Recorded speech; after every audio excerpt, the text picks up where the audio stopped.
Hi, everyone. This is D. Knight, ready with another chapter from my new memoir, My Whirlwind Lives Navigating Decades of Storms, out soon from Guernica Editions. This chapter is Democracy as a Weapon. You can read it soon at Covert Action Magazine, and it will also appear on my blog, dknight.blog. Here goes. U.S. media and politicians use democracy as cover for nonstop efforts to discredit, disrupt, and overthrow popular revolutions everywhere. In 2018 and 2019, the 45th U.S. president, who lost the popular vote in 2016, selected a puppet president to replace Venezuela's democratically elected socialist leader. In December, President Biden invited this puppet to his so-called Summit for Democracy. Everything about the many attempts to topple Venezuela's socialist leaders, first Hugo Chavez in 2002, and more recently Nicolás Maduro, points to a main interest in Venezuela's vast oil reserves, the largest in the world. For the same reason, the U.S. toppled the Democratic elected President Mossadegh of Iran in 1953, ushering in 26 years of dictatorship under the Shah. In 1954, when the Dulles brothers, Secretary of State John Foster and CIA Director Allen, ousted democratically elected President Arbenz of Guatemala, these Wall Street lawyers were acting on behalf of their major client. The interests of United Fruit were being threatened by land reform, improved wages, and working conditions ordered by Arbenz. In that same year, Dulles declared the U.S. would not stand by and let the Vietnamese people vote for communism, especially after 3 years of police action had saved half of Korea. Saved half of Korea. No matter how nice the trappings of popular participation might appear, the capitalist political system, in all its various forms and manifestations in different countries, is designed to maintain and protect a system that guarantees the dominance of a minority of big property holders over the rest of the population. The capitalist class controls all the levers of economic activity and also dominates a state apparatus whose fundamental purpose is to perpetuate capitalist rule. So if a popular revolution happens, it is essential that the new power reverse this process in order to prevent counter-revolution. In the case of Cuba, that's the reason there was an exodus of thousands of landlords and mafiosos after 1959. China's relatively new policy of reform and opening up proposes that under some circumstances, a socialist state can make room for capitalists in the otherwise centralized development process. But in this process, the role of the centralized state apparatus remains essential. These days, China's system and leadership are under constant criticism and attack for not transitioning to a Western-style electoral system. There's a nonstop Western campaign for democracy and human rights on behalf of anti-socialist elements trying for a comeback or takeover. But more than 90% of the Chinese people like their government and rate it as more capable and effective than ever before, according to Harvard University's Ash Center for Democratic Governance and Innovation. You can find that report online. It makes very interesting reading.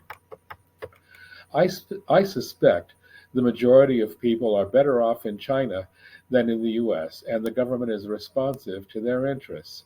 It has taken a non-stop campaign of fake news to mobilize support in the US for a Cold War against China. The Western media campaigns against authoritarianism never acknowledge the constant violations of human rights in the US, brutal suppression of voting rights for large portions of the population, or the repeated blatant efforts to stage coups against democratically elected leaders abroad. There is seldom any acknowledgement that the current democratic system in the United States was built on a foundation of slavery and genocide. Jim Crow laws may be part of the past, but their vestiges remain, not only in the system of mass incarceration, but in constant efforts to suppress voting rights for people of color. The result is that systemic racism is enshrined in Washington, D.C., and in state capitals and city halls across the USA. While the official media criticize violations of democratic rights and human rights in China, Venezuela, Nicaragua, Bolivia, etc., essentially any country that does not conform to the Washington Consensus, the US system has elaborate guarantees to ensure that big money rules. In the midst of the 2020 surge of popular energy to overturn the rule of Trump and the Republican Party, I could never forget that the entire electoral apparatus, plus the courts, are completely rigged to protect and preserve the capitalist system. The constant campaign to limit the right of the poor and people of color to vote is often called preventing electoral fraud. Meanwhile, genuinely fraudulent elections secured the victory of George W. Bush in both 2000 and 2004. And in 2016, the results in Florida, Georgia, and Ohio were subject to question, at least. The infamous Electoral College is the linchpin of a constitutional arrangement that has guaranteed disproportionate electoral representation to states with smaller, more rural populations over those with large cities. This distribution also tends to favor former slave states, so the heritage of slavery lives on in a quasi-democratic system that disenfranchises millions. The winner-take-all system discourages competition with the two official parties, both of which are funded lavishly by the rich and by large corporations.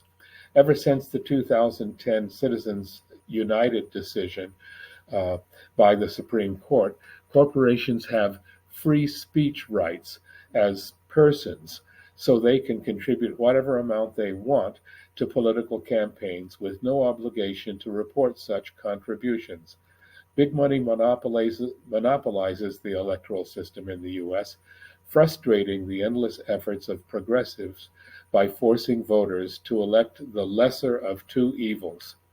One result is perennial low turnouts on election day.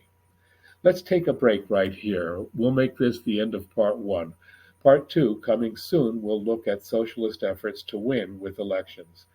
Just so you know, this talk is adapted from a chapter of my new book, My Whirlwind Lives, Navigating Decades of Storms, out soon from Guernica Editions. Other excerpts can be found on my blog, dknight.blog. You're invited to take a look and stay in touch. I'd love to hear from you. Back soon.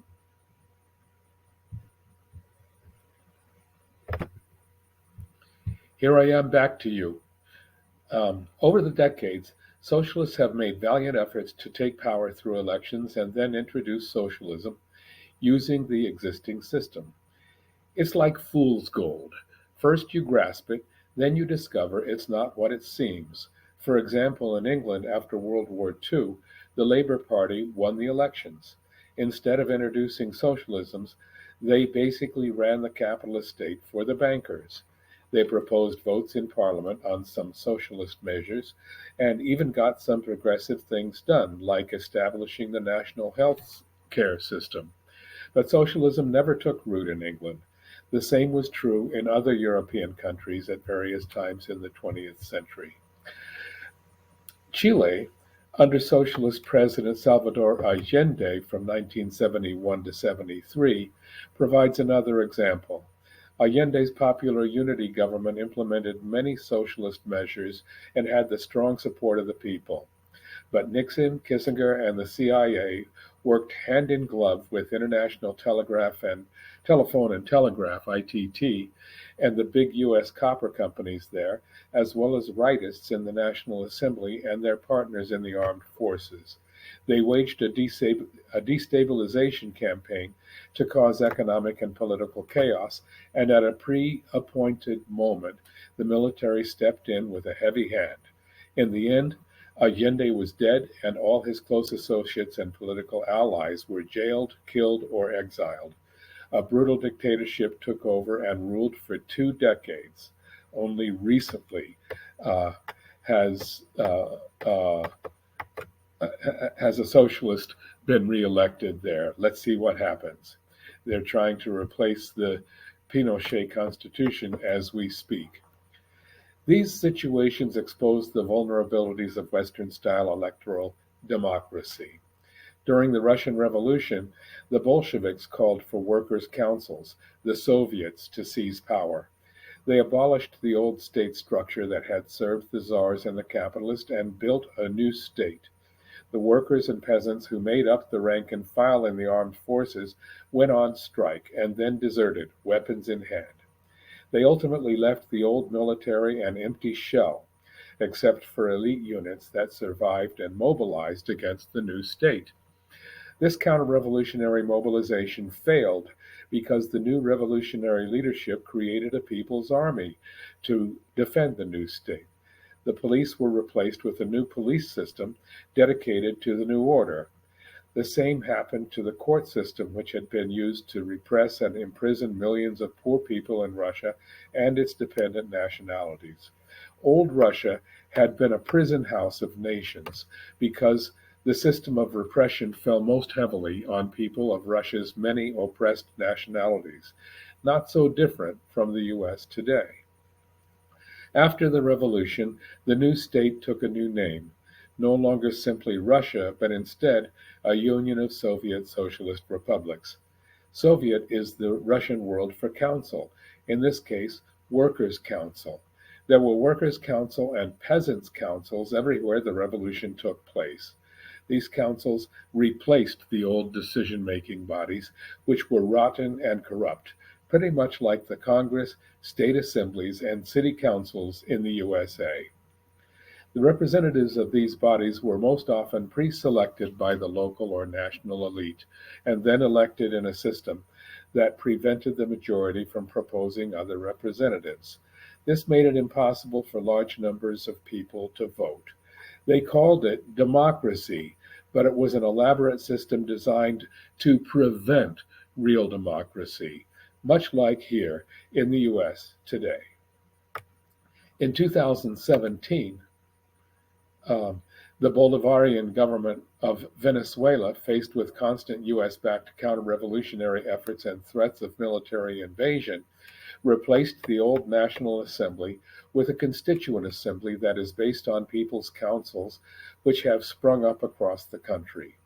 While U.S. economic sanctions and a well-organized campaign of capital flight has caused skyrocketing inflation, so the Venezuelan currency has become essentially worthless, the government has responded with a series of measures.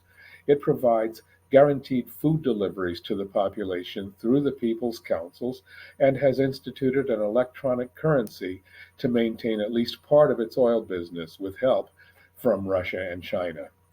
The Bolivarian government has moved to integrate representation of the People's Councils with the military, making it a people's army, ready for rapid mass popular mobilization for national defense when necessary. This more fundamental form of popular democracy has frustrated several US-backed attempted coups. In China, the revolution itself was fundamentally democratic, abolishing feudalistic hierarchy and privilege, equalizing gender differences, and enabling poor workers and farmers to be involved in national administration. Western scholars used their democratic standards, such as a multi-party system, universal suffrage, and checks and balances, to evaluate Chinese political development and conclude that Chinese reform is more economic than political. This is an unnecessary bias and misunderstanding, according to Yu Keping, director of the China Center for Comparative Politics and Economics. The basics of Chinese democracy are people's congresses at local, provincial, and national levels. Deputies to the National People's Congresses at local levels are elected directly by their constituencies. Deputies to the National People's Congress and the People's Congresses at regional levels are elected by the People's Congresses at the next lower level. These elections are all competitive. There are also regular consultations between government officials and the people at all levels. Key principles are people-oriented government, human rights, private property, rule of law, civil society, harmonious society, government innovation, and good governance, according to Yu Keping. Comparisons of versions of democracy in various parts of the world are often highly subjective, but when evaluated objectively, they don't always show the US version as the best. In the current tense global atmosphere, official US discourse appears to be reverting to past practice, using its highly selective concept of democracy as a bludgeon and an excuse for military aggression. Veterans for Peace recently called on the US government to reject escalation towards global conflict and instead pursue peace, non-intervention, and cooperation with China and the rest of the world. This essay is an excerpt from My Whirlwind Lives, Navigating Decades of Storms, my political memoir, due for release by Guernica Editions in 2022. Other excerpts and comments can be found on my blog, dnight.blog. Thanks very much. I look forward to seeing you again soon. Bye-bye.